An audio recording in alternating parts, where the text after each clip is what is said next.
Madam గారు అయితే Janasena party పెట్టి 13 సంవత్సరాలు ఈ రోజు అవుతుంది. దాన్ని ఎలా చూస్తారు? నిజంగానే ఆ విధంగా పవన్ కళ్యాణ్ గారు ఏదైతే సిద్ధాంతాలు నమ్మారో ఆ విధంగా పార్టీ నడుస్తుందంటారు ఇప్పటికి? ఖచ్చితంగా నస్తున్నాము. మేము నమ్ముతున్నామండి. హ్మ్. అలాగే పవన్ కళ్యాణ్ గారు ఏ అయితే 7 సిద్ధాంతాలు పెట్టారో, ఆ సిద్ధాంతాల ప్రకారమే మాకు పార్టీ నడుస్తుంది. హ్మ్. మేమందరం బలంగా కూడా నమ్ముతాం పవన్ కళ్యాణ్ గారు. మా అధినాయకుడు ఏమైతే చెప్పాడో దాన్ని ఖచ్చితంగా మేము తూచా తప్పకుండా పాటిస్తాము. హ్మ్. మాకన్నా ముందు ఆయన ఏమైతే మాటిచ్చాడో, హ్మ్. మాట ఇవ్వనోట్ల గురించి కూడా ఆయన కేర్ తీసుకొని దాని మీద దృష్టి పెట్టి ప్రతి ఒక్కటి ఏపీకి మంచి జరిగేలాగా ఆయనైతే పరిపాలన అనేది కొనసాగిస్తున్నారు. హ్మ్. అలాగే ఈ ఆవిర్భావ సభ 13 ఆవిర్భావ సభ జరుపుకోవడం మాకు చాలా చాలా సంతోషంగా ఉంది. ఎవరైతే మమ్మల్ని అసలకి అధి అధికారంలోకి రానివ్వు అని చెప్పి ఇది చేశారో, వాళ్ళని ఇప్పుడు అసెంబ్లీ గేటు కూడా తొక్కడానికి వీలు లేకుండా అసలు కనీసం అసెంబ్లీలో కూర్చోవాలంటే కూడా భయపడేలా చేశారు. హ్మ్. మాట అనడమే కాదు, మాట అన్నదాని మీద కూడా నిలబడి చూపించాడు మిమ్మల్ని అధికారంలోకి రానివ్వను అని. ఎలా అయితే మీ కష్టపడండి, నేను నా వ్యూహంతోటి నేను ముందుకెళ్తానన్నారు. వ్యూహం రచించారు. అలాగే వాళ్ళని గవర్నమెంట్ అనేది ఫామ్ కాకుండా చేసి చూపించారు కాబట్టి, అలా ఉండే ఒక నాయకుడు దొరకడం ఖచ్చితంగా మా అదృష్టం అండి. హ్మ్. అంటే ఈ 13 సంవత్సరాల్లో సంస్థాగతంగాని, ఇటు పార్టీ పరంగాని మీ పార్టీ ఏ విధంగా ఎళ్ళిందంటారు? ముందుకెళ్ళిందంటారు? నిజంగానే ప్రజలు మీ పార్టీని నమ్ముతున్నారంటారు ఇప్పటికి? చాలా చాలా బాగా వెళ్ళిందండి. ఎందుకంటే దీనికి ఉదాహరణే ఇప్పుడు ఒక మనిషికి కష్టం వస్తే ఎవరిని అడుగుతారు? ఆ మనిషి కష్టం తీర్చే వాళ్ళనే బయటకొచ్చి అడుగుతారు. అలాగే ఇప్పుడు వాళ్ళకి రోడ్లు కావాలన్నా, బస్సులు కావాలన్నా, స్కూల్స్‌లో ఏమన్నా అవసరాలు కావాలన్నా, హాస్పిటల్‌లో ఏమన్నా అవసరాలు తీరాలన్నా ప్రజలనేది బయటకొచ్చేసి సోషల్ మీడియా ద్వారా పవన్ కళ్యాణ్ గారు ఇదిగోండి మాకు ఈ కష్టం వచ్చింది. మా కష్టాన్ని మీరు తీర్చండి అని చెప్పి ఒక పేరెత్తి పవన్ కళ్యాణ్ గారి కోసం రీల్స్ పెట్టి సోషల్ మీడియాను వైరల్ చేసి వాళ్ళ కష్టాలు కూడా తీర్చుకోగలుగుతున్నారు అంటే ఆయనంత నమ్మితేనే ఆయన చేయగలగడు చేస్తాడు అని నమ్మితేనే ప్రజలు ఆ విధంగా బయటకు వచ్చి ఆయన అడిగి మరీ పనులు చేయించుకుంటున్నారు. హ్మ్. అంటే ఇక్కడ మరి అటు పక్క వైసీపీ పార్టీ కూడా 16 సంవత్సరాలనే పరిస్థితి. ఆయన చెప్తున్న జగన్మోహన్ రెడ్డి గారే సాక్షాత్తు చెప్తా ఉన్నాడు. మా పార్టీ పుట్టింది ప్రజల కోసమే పుట్టిన పార్టీ. మా పార్టీ ప్రజల నుంచి వచ్చిన పార్టీ అని చెప్తాను. నిజంగానే ఆయన ప్రజల నుంచి వచ్చిన పార్టీ అని అంటారు అది అసలు? ప్రజల్లో నుంచేం కాదు, తొక్కేం కాదు, అసలు వాళ్ళకి పార్టీయే లేదు. అది అద్దె పార్టీ. హ్మ్. అది ఒక శివరాజు గారు ఆయన తీసుకున్న పార్టీని వీళ్ళు అద్దెకు తెచ్చుకున్నారు. హ్మ్. రాత్రికి రాత్రి ఆయన దగ్గర నుంచి లాక్కొని తెచ్చుకున్న పార్టీ. హ్మ్. మీకు దమ్ముంటే హ్మ్. కాంగ్రెస్ పార్టీతో పోటీ చేసి హ్మ్. అక్కడి నుంచి అడుక్కొని తెచ్చుకోవాల్సిందే తప్ప మీకంటూ ఒక పార్టీని మీరు క్రియేట్ చేసుకోలేదు. హ్మ్. అద్దె పార్టీని మీరు ఆవిర్భావ దినోత్సవాలను చేసుకోవడం అనవసరం. అద్దె పార్టీ ఎప్పటికైనా రేపటి రోజున అది ఆయన మళ్ళీ కోర్టుకేసాడంటే ఓనర్ చేతికి అనేది ఖచ్చితంగా వెళ్ళాల్సిందే. అద్దె పార్టీల గురించి మాట్లాడాల్సిన అవసరం మాకు అసలు లేదు. అంటే ఇక్కడ ఆయన చెప్తా ఉన్నాడు. ప్రజల కోసం నేను ఉన్నాను. ప్రజల కోసం పనిచేస్తా ఉన్నాను. మడమ తిప్పలేదు. మాట తప్పలేదని మాట్లాడుతా ఉన్నాడు. ఇంకా మడమ తిప్పకుండా, మాట తప్పకుండా 11 సీట్లు ఎలా వచ్చాయండి? రోజా ఏదో అంటుంది, మేము ఈవీఎంలయితే మేము గూడా గెలుస్తామంటే, లాస్ట్ గవర్నమెంట్‌లో మీరు గెలిచింది ఈవీఎంల ద్వారేనా? మరి జగన్మోహన్ రెడ్డి గారు వచ్చి మీడియా ముందేం చెప్పారు? ఒక ఈవీఎంలో మనం ఓటేసేటప్పుడు, ఆ బటన్ నొక్కినప్పుడు ఖచ్చితంగా అక్కడ మనకైతే పిక్చర్ అయితే కనపడుతుంది. మనం ఏ ఓటైతే ఏసామో, ఆ ఓటు పిక్చర్ అనేది అక్కడ కనపడుతున్నప్పుడు ఈవీఎంల ద్వారా మనం ఎలా గెలుస్తామని చెప్పి ఒక వివరణ ఆయనే జగన్మోహన్ రెడ్డి గారే మీడియా ముఖంగా ఇచ్చినప్పుడు మీరు ఎలా అంటారు ఇప్పుడు ఈవీఎంల ద్వారా గెలిచారు లేకపోతే ఎందుకు గెలుస్తారు అంటే మీరు ఒప్పుకోండి ముందు మీరు ఈవీఎంల ద్వారా గెలిచాము లేకపోతే మాకు అంత సీన్ లేదు లేకపోతే షర్మిల ద్వారా గెలిచాము లేకపోతే మాకు అంత సీన్ లేదు అందుకే మమ్మల్ని పవన్ కళ్యాణ్ గారు వచ్చి తొక్కి 11 తీసి 11 ఇచ్చాడు మాకు అపోజిషన్ కూడా లేకుండా చేశాడు అని చెప్పేసి మీరు ఒప్పుకోండి అసలుకి మీకు వైసీపీ గవర్నమెంట్ అనేది మళ్ళీ రానివ్వరు ఖచ్చితంగా ఇది పవన్ కళ్యాణ్ గారు చేస్తున్న శపథం. అంటే ఇక్కడ ఆయన ఇంకో మాట కూడా మాట్లాడుతున్నాడు. ప్రెస్ మీట్‌లో పెట్టి మాట్లాడుతా ఉన్నాడు. నేను ఉండంగానే అంతా బటన్ నొక్కాను. ఈ గవర్నమెంట్ వచ్చిన తర్వాత ఎవరికీ బటన్ నొక్కట్లేదు. అప్పులైతే తెస్తుంది. మా మీద విమర్శలు చేస్తున్నారు. ఇంకో పక్కన ఆయన చెబుతున్నాడు. ప అటు లోకేష్‌ని సీఎం చేయడానికి గాని, లోకేష్‌ని లేపడానికి బాబున్నాడు. బాబుని లేపడానికి కొడుకున్నాడు. వీళ్ళిద్దరిని లేపడానికి పవన్ కళ్యాణ్ పనిచేస్తున్నాడు. జాకీలు పెట్టి అని చెప్పి మాట్లాడుతుంది. నిజంగానే ఇది నేను కూడా విన్నాను సార్. ఆయన జాకీల గురించి మాట్లాడుతున్నాడు. జాకీల గురించి మీరే మాట్లాడాలనండి. హ్మ్. మీకు 151 మంది ఎమ్మెల్యేలు మిగతా మీ ఎంపీలు కలిపి జాకీలేసి లేపినా కానీ హ్మ్. మీరు పైకి లెగలేరు. హ్మ్. మీరు ఇన్ని జాకీలు వేసుకొని సోషల్ మీడియాని దడదడలాడించి సోషల్ మీడియాకు డబ్బులు పెట్టి విచ్చలవిడి వ్యవహారాలు నేర్పినా కానీ హ్మ్. అంత డబ్బులు పెట్టినా కానీ మీరు 11 సీట్లకే పరిమితం అయ్యారు. హ్మ్. అంటే మీకు గెలిసే అంత దమ్ము లేదు. ప్రజలు మిమ్మల్ని నమ్మడం మానేశారు. హ్మ్. మీరు ఏ ఒక్క పనైనా చేశారా? బటన్లు నొక్కారు. అంటే ఎవరో మీ చుట్టూ ఏదో ఒక వెబ్ క్రియేట్ చేస్తారు. ఆ వెబ్ క్రియేట్ చేసి మీ ముందుకొచ్చి ఇదిగో మనం ఈ ప్రజలకి ఇది చేస్తున్నాం, మీరు ఈ బటన్ నొక్కండి, ఇది మంచి జరుగుతుంది అని చెప్పి చెప్పగానే బటన్ నొక్కుతున్నారు. కానీ అసలు అక్కడ వాళ్ళు ఏం చేశారు, ఆ ప్రాజెక్ట్ ఏంటి, ఏం క్రియేట్ చేశారు, ఆ నిధులు ఎవరికి వెళ్తున్నాయి, ప్రజలకు మంచి జరుగుతుందా లేదా, పథకాలు వెళ్తున్నాయా లేదా, అసలు ఇవన్నీ మీరు కానీ ఒక దగ్గర కూర్చొని కానీ వివరణ తీసుకొని కానీ మీ కళ్ళారా మీరు చూసి మీరు కానీ మీ సైన్ అనేది సొంతగా చేసున్నట్టయితే, దృష్టి పెట్టినట్టయితే పరిపాలన మీద, ఏదో కొంచెం కొద్దిగా గొప్ప అపోజిషన్ అయినా వచ్చుండేదే. కానీ ఎంతసేపు వాళ్ళు అంతా క్రియేట్ చేసి లాస్ట్ ఫైల్ ఒక సంతకం లాగా ఒక బటన్ నొక్కమంటే గుడ్డిగా నొక్కేసి అసలు మీకు ప్రజలు మీ మీద ఉన్న దృష్టిని అనేది కంప్లీట్గా పోగొట్టుకున్నారు. ఇక మిమ్మల్ని జనాలు అనేది నమ్మేదే లేదు. కొద్దో గొప్ప నమ్మేవాళ్ళు ఎవరైనా ఉంటే మీ కులం అనే ఒక ఇది ఉంటుంది కదా, ఆ కార్డుని పెట్టుకోలేదు తప్ప మిమ్మల్ని పిచ్చిగా నమ్మారు అని అంటే మాత్రం వాళ్ళు మళ్ళీ శ్రీలంక వెళ్ళిపోవాల్సిందే తప్ప దేనికి పనికిరారు. అంటే ఇక్కడ మనం చూసుకుంటే కోర్టులకు వెళ్తున్న పరిస్థితి, ఒక ఒక విమర్శ చేసి పవన్ కళ్యాణ్ గారిని చంద్రబాబు నాయుడు గారి మీద కానీ విమర్శ చేసి మా బాబాయిని చంపింది చంద్రబాబు నాయుడు గారు అని చెప్పి విమర్శ చేసి దాని మీద ఏదైతే వాస్తవాలు బయటకు వచ్చే ఆయనకి ఏమన్నా లేదు బయటికి రావడానికి లేదు, ఇది వ్యక్తిగతంగా ఉన్న అంశం, దీన్ని బయటికి పెట్టకూడదని చెప్పి కోర్టుకు ఎక్కే పరిస్థితి. దీన్ని ఎలా చూడొచ్చు అంటారు? అంటే వాస్తవ విషయాలు బయటికి ప్రజలకు తెలియటం తప్పు అంటారా? ఫస్ట్ పాపము వీళ్ళందరూ కలిపి ఏదో ఆయన చంపేశారు, పదవుల కోసం చంపేశారు. చంపేసిన తర్వాత చంద్రబాబు నాయుడు గారి మీద నెట్టి బురద జల్లారు. బురద జల్లిన నెక్స్ట్ డే మీడియా బయటికి లాగింది. నిజంగా ఆయన చంద్రబాబు నాయుడు చంపుంటే ఆయన బాడీ మీద గొడ్లపోట్లు అనేది ఎలా ఉన్నాయి, ఆ గొడ్లపోట్లు ఎలా జరిగాయి, ఎవరు చంపారు ఆయన్ని, దీని గురించి వివరణ ఇవ్వమని చెప్పి వాళ్ళోళ్ళే చెప్పారు. మళ్ళీ సునీత గారు బయటకు వచ్చారు. సో మీరే మీ బాబాయిని చంపుకొని ఇప్పుడు చంద్రబాబు నాయుడు గారు చంపారు, గవర్నమెంట్ మనకి వివరణ ఇవ్వాలంటే మీరు 5 సంవత్సరాలు ఏం చేశారయ్యా? గుడ్డి గుర్రానికి తోముతూ కూర్చున్నారా? మీ 5 సంవత్సరాల్లో ఎందుకు కనీసం మీ చెల్లే కదా, ఆవిడ ఓన్ సిస్టరే కదా. నిజంగా మీరు మర్డర్ కానీ చెయ్యకపోతే మీ చెల్లికి మీరు ఎందుకు సహాయం చేయలేదు? ఎందుకు ఆ కోర్టు ఆ కేసు ఏదైనా ఒక కొలికి తీసుకురాలేదు? జనసేన పార్టీ సిద్ధాంతాల పరంగా ఎలా పనిచేస్తుంది అసలు? నిజంగానే మీ నాయకుడు పవన్ కళ్యాణ్ గారు అలా అలా ఉన్నారంటారా? ఇప్పటికీ అదే సిద్ధాంతాలు కంటిన్యూ అవుతున్నాయి అంటారు పార్టీలో? ఖచ్చితంగా అలాగే ఉన్నారండి. ఆయన ఇప్పటికీ ప్రజల కోసమే పాటుపడుతున్నాడు. ఎందుకనంటే ప్రజల కోసం పెట్టాడు, ప్రజలతోనే ఉంటున్నాడు, ప్రజల కోసమే ఆయన ఎన్ని ఇబ్బందులు పడినా, ఎన్ని అవమానాలు పడినా. ఎందుకంటే ఆ రోజే చెప్పాడు, నేను ప్రజల వైపు ఉండే మనిషిని అని చెప్పి వచ్చాడు పార్టీలోకి. ప్రజల కోసం పెట్టిన పార్టీ ఏది? ఎందుకనంటే 7 సిద్ధాంతాల్లో మొదలైన వ్యక్తి ఈరోజు 7 సిద్ధాంతాలని ఫుల్ ఫ్లెడ్జెడ్గా ఆచరణలో పెట్టే విధంగానే ఆయన నడవడిక ఉంది. ఎందుకనంటే ఈ రోజు ఆంధ్రప్రదేశ్ ఈ ఇంత అద్భుతంగా అభివృద్ధి చెందే మార్గంలో ఉంది. రాక్షస పాలన నుంచి ఒక రాముడు రాజ్యం వచ్చే విధంగా చేసిన వ్యక్తి ఎవరన్నా ఉన్నారంటే పవన్ కళ్యాణ్ గారు. అది ప్రజలకు కూడా తెలుసు. ఆయన నమ్మి ఓటేసి ఈ రోజు కూటమి ప్రభుత్వంలో ఆయనకి డిప్యూటీ సీఎం అనే పదవి ఇచ్చి ఒక మంచి హోదాలో కూర్చోబెట్టారు. ఆ హోదాని అనుభవించడం కాకుండా ఆ హోదాకి మించిన సేవ ప్రజలకు చేస్తున్నాడు ఆయన.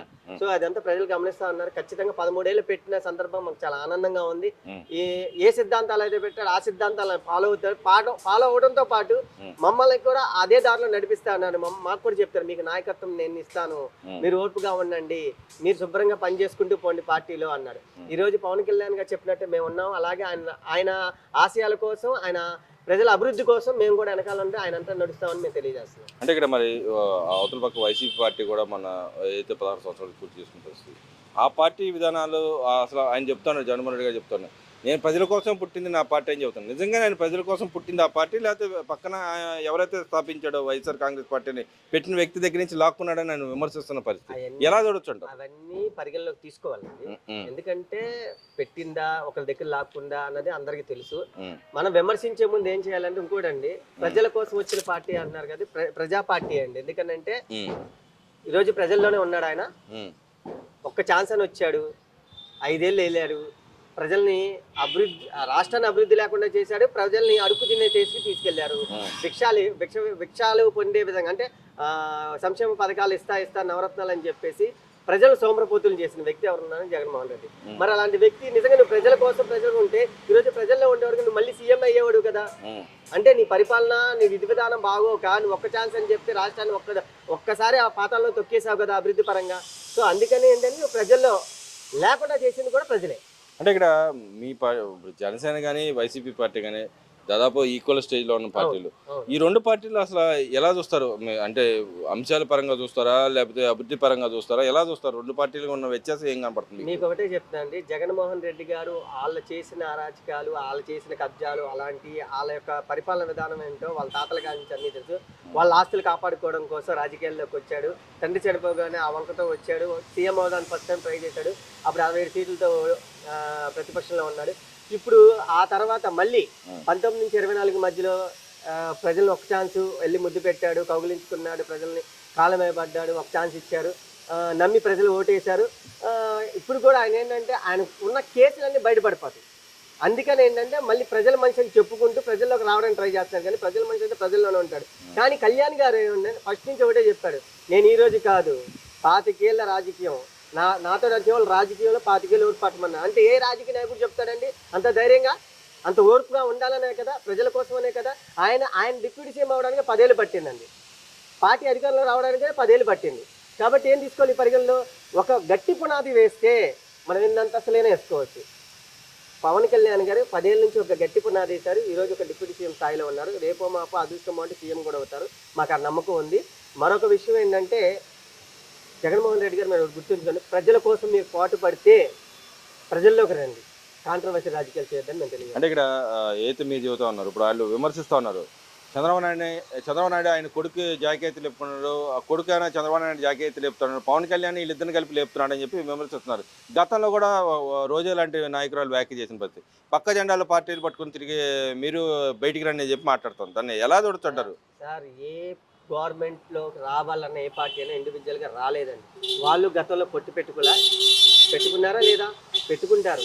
ఏంటి ప్రజల కోసం ఒక రాక్షస పరిపాలన నుంచి బయటపడాలి అంటే కొంత కూటమిగా, అంటే కొన్ని పార్టీలతో పొత్తు పెట్టుకొని ప్రజల కోసం ఓట్లు చీలకుండా ప్రజల కోసం ఒక మంచి రాజకీయ వ్యవస్థను తీసుకురావాలనుకుంటే ఇలాంటి కూటమి ఏర్పరచుకుంటారు. అంటే ప్రజల కోసం ఇది.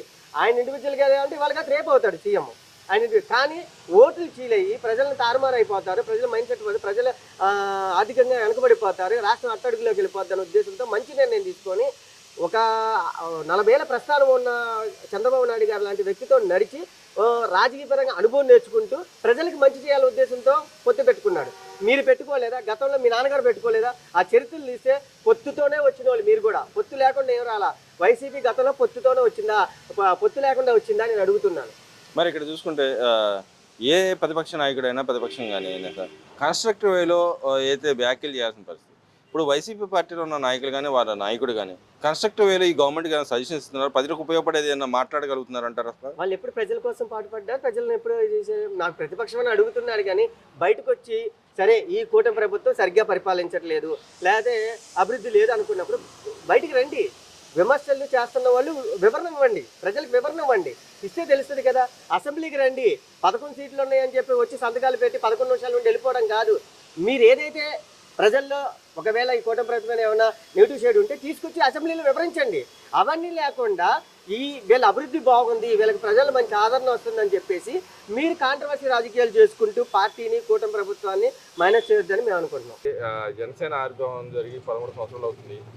పవన్ కళ్యాణ్ గారు ఆయన నమ్మిన సిద్ధాంతాలు ఏ విధంగా ఫుల్ఫిల్ చేశారంటారు? ఎంత మాత్రం నడుస్తుందంటారు పార్టీలో? ఈరోజు 13వ ఆవిర్భావ దినోత్సవ శుభాకాంక్షలు. ముందుగా మీ పేరు? నమస్కారం. మీ పేరు? నా పేరు కార్తిక్ చంద్ర నామన. చెప్పండి అన్న, అయితే జనసేన ఆవిర్భావం జరిగి 13 సంవత్సరాలు అవుతుంది. పవన్ కళ్యాణ్ గారు ఆయన నమ్మిన సిద్ధాంతాలు ఏ విధంగా ఫుల్ఫిల్ చేశారంటారు? ఎంత మాత్రం నడుస్తుందంటారు పార్టీలో? 13వ ఆవిర్భావ దినోత్సవ శుభాకాంక్షలు. ముందుగా ఆవిర్భావ దినోత్సవం సందర్భంగా జన సైనికులకి, నాయకులకి, ప్రతి ఒక్కరికి, వీర మహిళలకి శుభాకాంక్షలు తెలియజేస్తూ, పవన్ కళ్యాణ్ గారు 2014 ఏ అవకాశం యువతకి కల్పించాలి, ప్రజలకి సేవ చేయాలనే ఉద్దేశంతో పార్టీ పెట్టారో అది 100కి 100 పాళ్ళు నెరవేర్చారని నేనైతే మనసా వాచ నమ్ముతున్నాను. ప్రజలు కూడా దీన్ని నమ్మారు కాబట్టి మొన్న 24లో అఖండ మెజారిటీతో గెలిపించారు. అలాగే కళ్యాణ్ గారు ఎప్పుడు కూడా ఆయన స్వార్థం కోసం కాకుండా ప్రజల క్షేమం కోసం, ప్రజల బాగోగుల కోసమే పనిచేస్తారు కానీ ఎప్పుడు వ్యక్తిగత ప్రయోజనాల కోసం పనిచేయలేదు. ఇతర రాజకీయ నాయకుల్లాగా, ఇతర పార్టీ నాయకుల్లాగా ఆయన ఎప్పుడు ప్రజలకి సేవ చేద్దామని చూస్తారు తప్ప, ప్రజలకు మంచి చేద్దామని చూస్తారు తప్ప వేరే ఏ ఉద్దేశంతో ఆయన పార్టీ పెట్టలేదు. మాలాంటి యువతకి ఆయన ఎంతో స్ఫూర్తిదాయకం. ఎందుకంటే మాలాంటి సామాన్య వ్యక్తులు రాజకీయాల్లోకి వచ్చారంటే పవన్ కళ్యాణ్ గారు ఏ ఉద్దేశంతో తీసుకొచ్చారు? సేవ చేస్తూ రాజకీయం అనేది డబ్బు బలం, ప్రాబల్యం ఉన్నదని కాకోకుండా ఎప్పుడూ కూడా సామాన్య వ్యక్తి కూడా రాజకీయాల్లోకి వచ్చి సేవ చేస్తూ రాజకీయంగా ఒక బాట, మాలాంటి యువతకి ఒక బాట ఏర్పాటు చేసిన విధంగా ఈరోజు రాజకీయ పార్టీని అభివృద్ధి చేశారు. అంటే ఎందుకు రావాలంటారు రాజకీయ యువత, ఎందుకు ప్రత్యేకంగా రావాలంటారు? ఎందుకు రావాలి అంటే యువత అనేది మాకెందుకులే అనే ధోరణితో చాలామంది ప్రశ్నించే తత్వం సన్నగిలిందని పవన్ కళ్యాణ్ పదే పదే చెప్తూ ఉంటారు. ఎందుకంటే ప్రశ్నించే తత్వం లేకపోతే రాజకీయ నాయకుడు అనే వ్యక్తి ఎలక్షన్లప్పుడు తప్ప, ఎలక్షన్లప్పుడు వచ్చి మీకు ఆ పథకం ఇస్తాం, ఈ పథకం ఇస్తాం, నన్ను గెలిపించను అని చెప్పి ఎలక్షన్లప్పుడు కనిపిస్తారు తప్ప మళ్ళీ 5 సంవత్సరాలు ఆ నాయకుడు అనేది మనకు కనిపించడు. మనం ఆయన చుట్టూ తిరగాలి తప్ప ఆయన మన దగ్గర రాడు, సమస్యల గురించి పరిష్కారం చేయడు. ఆ ధోరణి మార్చాలని చెప్పి ప్రజలకి రాజకీయ నాయకులు ఈ ధోరణి మార్చాలి. జనసేన పార్టీ ద్వారా సేవ చేస్తూ యువతను తీసుకొచ్చి రాజకీయం అంటే ఒక బురద, ఇదంతా ఒక స్కాములు అనే ధోరణి తీసేసి సేవ చేసే ధోరణిలో ఒక రాజకీయ పార్టీని తీసుకురావడం అంటే మామూలు విషయం కాదు. ఇప్పుడు ఆయనకేం వేల కోట్లు ఆస్తులు లేవు, ఆయన కోట్లు వాళ్ళ నాన్నగారు ఏం సంపాదించలేదు, ఆయన అంతకుముందు సీఎంగా కానీ పిఎం కానీ వాళ్ళ ఇంట్లో వాళ్ళు ఎవరు చేయలేదు. ఆయన సొంతంగా ఆయన కష్టార్జితంతో ఈ పార్టీ పెట్టి ప్రజలకు సేవ చేయడానికి వచ్చారు కాబట్టి మాలాంటి యువతకి ఎప్పుడు స్ఫూర్తిగా నిలుస్తారు ఆయన. అంటే ఇక్కడ మన వైసీపీ పార్టీ కూడా 16 సంవత్సరాలు పార్టీ వచ్చి ఆ పార్టీలో ఉన్న నాయకుడు ఆయన జగన్మోహన్ రెడ్డి గారు చెప్తా ఉన్నాడు, నేను ప్రజల కోసం పుట్టిన పార్టీ, ప్రజలకు సేవ చేసే పార్టీ నాది, నేను 5 సంవత్సరాలు ఎంతో మేలు చేశాను, మా కార్యకర్తలు నా బలం అని చెప్పి మాట్లాడుతూ ఉన్నాడు. ఆ మాట తిప్పలేదు, మడం తిప్పలేదని మాట్లాడుతూ ఉన్నాడు. నిజంగా ఆ రకంగా ఆ పార్టీ 16 సంవత్సరాలు అసలు చేసిందంటారు? ప్రజలకు ఏం చేసిందంట? ఆయన ముఖ్యమంత్రికి కూడా ఒక 5 సంవత్సరాలు చేసిన పరిస్థితి ఏ విధంగా చేసిందంటారు? ఆయన చెప్పే అన్ని చాలా హాస్యాస్పదంగా అందరు ప్రజలు నవ్వుకునే విధంగా ఉంటుంది. ఎందుకంటే ఆయన పార్టీ ఎందుకు పెట్టాడండి? కాంగ్రెస్ పార్టీలో ఆయన ఎంపీగా ఉన్నప్పుడు సోనియా వాళ్ళ నాన్నగారు చనిపోతే శవ రాజకీయాలు చేసింది ఆయనే కదండి. శవ రాజకీయాలు చేశాడు కాబట్టే కదా ఇప్పుడు నాకు సీఎం సీటు కావాలి, మా నాన్నగారు చనిపోయారని బాధలు ఎవరైనా ఉంటారు, కానీ నాకు సీఎం సీటు కావాలని చెప్పి అందరి దగ్గర సంతకాలు సేకరణ చేసి పార్టీకి దేనికోసం విభేదించాడైనా కాంగ్రెస్ పార్టీని, ఆయన సీటు కోసం విభేదించాడు కాబట్టి బయటకు వచ్చాడు. ఆ తర్వాత ఆయన పార్టీ అంటున్నారు. అసలు ఆ పార్టీ ఎవరు పెట్టారండి?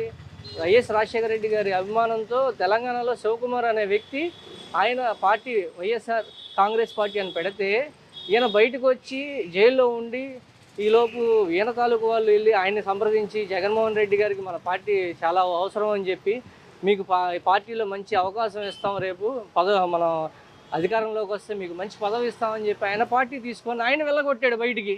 పాపం ఆయన ఇప్పటికీ మొత్తుకుంటాడు. మీరు అద్దె పార్టీలో ఉంటూ మీరు కూడా మా పార్టీని విమర్శించే స్థాయికి అవాకులు చవాకులు పేలుతుంది. చాలా హాస్యాస్పదంగా ఉంది. ప్రజలు కూడా దాన్ని నవ్వుతూ ఉన్నారు. నిజంగా ఆయన జైల్లో ప్రతిపక్షాన్ని ఆయన పోరాటం చేశాడంటారు. అసలు పేదల కోసం పుట్టిన పార్టీ అంటారు. అది ఏం చేశాడండి? వైఎస్ఆర్ పార్టీ ఫుల్ ఫామ్ ఏంటంటే యువజన శ్రామిక రైతు కాంగ్రెస్ పార్టీ అంటారు. కానీ ఆయన 5 ఏళ్ళు పాలనలో ఉన్నప్పుడు ఎన్ని ఉద్యోగాలు ఇచ్చాడు యువతకి, రైతులకి ఎంత సేవ చేశాడు ఆయన, సామాన్య ప్రజలకి ఏం సేవ చేశాడు ఆయన? ఎంతసేపు మీకు డబ్బులు ఇచ్చాం, ఆ పథకం ఈ పథకం అని డబ్బులు ఎరేసి తప్ప 100 రూపాయలు అప్పు చేసి ఆయన 10 రూపాయలు ప్రజలకు ఇచ్చి మిగిలిన 90 రూపాయలు జేబులో వేసుకున్నారు కదా. అప్పుడు పెట్రోల్ రేటు కానీ డీజిల్ రేటు కానీ సామాన్య వాళ్ళకి మౌలిక సదుపాయాలు అనేవి ఏమీ కేటాయించలేదు కదా. రోడ్లు కానీ ఏదన్నా ఉద్యోగాలు కానీ కంపెనీలు, ఒక కంపెనీ అయినా వచ్చిందండి? కంపెనీ వచ్చినాయి అంటే ఏంటంటే బొబ్బట్ల కంపెనీలా, పచ్చళ్ళ కంపెనీలా? జనసేన పార్టీ ఆవిర్భావ దినోత్సవం 13 సంవత్సరాలు అయింది. 13వ సంవత్సరంలో అడుగుపెట్టింది. ఈ ఇన్ని సంవత్సరాల నుంచి ఆయన పవన్ కళ్యాణ్ గారు నమ్మిన సిద్ధాంతం ప్రకారం పార్టీ నడుస్తుందంటారా? ఏమైనా మార్పులు చేర్పులు జరిగినాయని మీరు భావిస్తున్నారా? ఖచ్చితంగా పవన్ కళ్యాణ్ గారు ఆయన ఏ సిద్ధాంతాలను, ఏ ఆశయాలతో అయితే జనసేన పార్టీని 12 సంవత్సరాల క్రితం ప్రారంభించారో నేటికి ఆయన ఆ సిద్ధాంతాలకు, ఆశయాలకు అనుగుణంగానే పనిచేస్తున్నారు. ఆయనతో పాటు తన నమ్మి వచ్చిన కార్యకర్తలని, ఆయన అభిమానులను కూడా ఆ సిద్ధాంతాల, ఆశయాలకు అనుగుణంగానే పనిచేయించే పరిస్థితులను ఉన్నారు. కానీ ఆయన ఎక్కడా ఎటువంటి డైవర్షన్ తీసుకునే పరిస్థితి ఈ రోజు వరకు లేదండి. అంటే నిన్నగా మొన్న వైసీపీ పార్టీ కూడా ఆవిర్భావ దినోత్సవం చేసుకున్న పరిస్థితి. వాళ్ళ సిద్ధాంతాల ప్రకారం వాళ్ళు ఆయన చెబుతా ఉన్నాడు, జగన్మోహన్ రెడ్డి గారు సాక్షాత్తు చెప్తా ఉన్నాడు, నేను జనం కోసం పుట్టిన పార్టీ మా పార్టీ, జనం కోసం నేను పాటుపడుతున్నానని చెప్పిన వ్యక్తి ఎలా నిజంగానే వాళ్ళ కోసం పోరాడాడు అంటారా? ఈ 5 సంవత్సరాలు ముఖ్యమంత్రిగా అధిరోహించాడు, 13 సంవత్సరాలు 5 సంవత్సరాలు ప్లస్ ఆయన 16 సంవత్సరాల్లో జనాలకి ఆయన మధ్యలో ఆయన తిరిగి జనాల సమస్యలు తెలుసుకున్నాడు అంటారు అసలు. వైఎస్ఆర్ కాంగ్రెస్ పార్టీకి జనసేన పార్టీ గురించి మాట్లాడే అర్హత ఎటువంటి పరిస్థితుల్లో లేదండి. ఎందుకంటే వైఎస్ఆర్ కాంగ్రెస్ పార్టీ అనేది తన తండ్రి శవం మీద పునాదుల మీద పుట్టిన పార్టీ అది. తన తండ్రి శవం అక్కడ ఉండగానే ఆయన నేను ముఖ్యమంత్రి కావాలని చెప్పని అప్పటి కాంగ్రెస్ ఎమ్మెల్యేలని ఎంపీలు అందరినీ బెదిరించి సంతకాలు తీసుకునే పరిస్థితిలో ఉన్న పార్టీ అదండి. కాబట్టి అటువంటి పార్టీ పవన్ కళ్యాణ్ గారిని కానీ జనసేన పార్టీని కానీ విమర్శిస్తే ఎటువంటి పరిస్థితిలో తీసుకునే అవకాశం లేదండి. ఇంకోటి ఏంటంటే ఆయన ప్రతిపక్షంలో ఉన్నప్పుడు 100 మాటలు చెప్పి అధికారంలోకి వచ్చాడండి. మరి ఆయన అధికారంలోకి వచ్చిన తర్వాత 5 సంవత్సరాలు ఏనాడు బాధల్లో ఉన్న ప్రజలను పలకరించడం కానీ, ఒక తుఫాను వచ్చి నష్టపోయిన రైతులను పలకరించడం కానీ, లేకపోతే రాష్ట్రంలో ఎటువంటి ఆర్థిక పరిస్థితుల గురించి కానీ ప్రజల్లోకి వచ్చి ఆయన విశ్లేషించడం కానీ, ఆయన కేవలం ఎప్పుడైనా బయటికి వచ్చాడంటే కేవలం ప్రతిపక్షాలను తిట్టడానికి, పవన్ కళ్యాణ్ గారి వ్యక్తిగత హననం చేయడానికి బయటకు వచ్చాడు కానీ ఏ రోజున ఆయన 5 సంవత్సరాల కాలంలో ప్రజలను పట్టించుకున్న పరిస్థితి లేదండి. అంటే ఇక్కడ మరి మీరే అంటున్నారు వ్యక్తిగత హననం చేశారని. వ్యక్తిగత హననం చేస్తే ఎవరికి లాభం అంటారు? నిజంగానే అలా చేస్తే రాజకీయ పార్టీ అంటే రాజకీయంగా వాళ్ళు ఏదైనా చేయదలుచుకుని దాని గురించి విమర్శించాలి, కానీ ఇలా వ్యక్తిగతంగా హననాలు చేసి ఇప్పుడు వచ్చి మేము కోర్టుకి వెళ్ళి మా గురించి మాట్లాడకూడదు అనే విధంగా కేసులు వేయటాన్ని ఎలా చూడొచ్చుంటారు? అంటే రాజకీయ వ్యవస్థ వేరండి, వ్యక్తిగత జీవితం వేరండి. ఇవన్నీ కూడా మరి తెలుసో తెలియకో జగన్మోహన్ రెడ్డి గారు పదే పవన్ కళ్యాణ్ గారిని వ్యక్తిగత హననం చేస్తున్నారండి. ఎందుకంటే వ్యక్తిగత హననం చేస్తే పవన్ కళ్యాణ్ గారు కిందకి దిగిపోతాడు, ఆయన ఆటోమేటిక్గా మానసికంగా కృంగిపోయి జనసేన పార్టీని వదిలేస్తారు అని ఒక దుర్మార్గమైన ఆలోచనతో ఆయన వ్యక్తిగత హననం చేయడం చేశారండి. కానీ ప్రతి దెబ్బని ఆయన ఒక పునాదిగా, ఆయన ఒక ఇటుకురాయిగా తీసుకొని జనసేన పార్టీని బలమైన నిర్మాణం చేసి మరి మొన్న చూసాం మనం 2024 ఎన్నికల్లో 100% స్ట్రైక్ రేట్తో 21 మంది ఎమ్మెల్యేలు గెలిపించుకొని ఈ రోజున ఏ వ్యక్తి అయితే వ్యక్తిగత హననం చేశాడో ఆ వ్యక్తి 11 సీట్లకు పరిమితమై అసెంబ్లీకి రాలేని పరిస్థితి, ఏ వ్యక్తిని అయితే జగన్మోహన్ రెడ్డి అసెంబ్లీ గేటు కూడా తాకనివ్వనని చెప్పి ఛాలెంజ్ చేశాడో ఆ వ్యక్తిన ఈ రోజున 21 మంది ఎమ్మెల్యేలతో కూర్చొని ఈ రోజున ప్రజా సమస్యలను పరిష్కరిస్తూ ప్రజల తరపున అండగా నిలబడిన వ్యక్తి పవన్ కళ్యాణ్ గారు. అంటే ఇక్కడ మనం చూసుకుంటే ఏ పార్టీ, రాజకీయ పార్టీ అయినా సరే వ్యక్తిగత విమర్శలు చేయడం సాధారణంగా జరుగుతూ ఉంది ఇప్పుడున్న పరిస్థితిలో. కన్స్ట్రక్టివ్ వేలో అపోజిషన్ పార్టీ అంటే గవర్నమెంట్కి కన్స్ట్రక్టివ్ వేలో ఇవ్వాల్సిన బాధ్యత ఉంది. ప్రజల పక్షాన వాళ్ళు కూడా పోరాడుతూనే గవర్నమెంట్కి సలహాలు ఇవ్వాలి. ఆ పరిస్థితిలో అసలు అపోజిషన్ పార్టీ ఉందంటారు అసలు?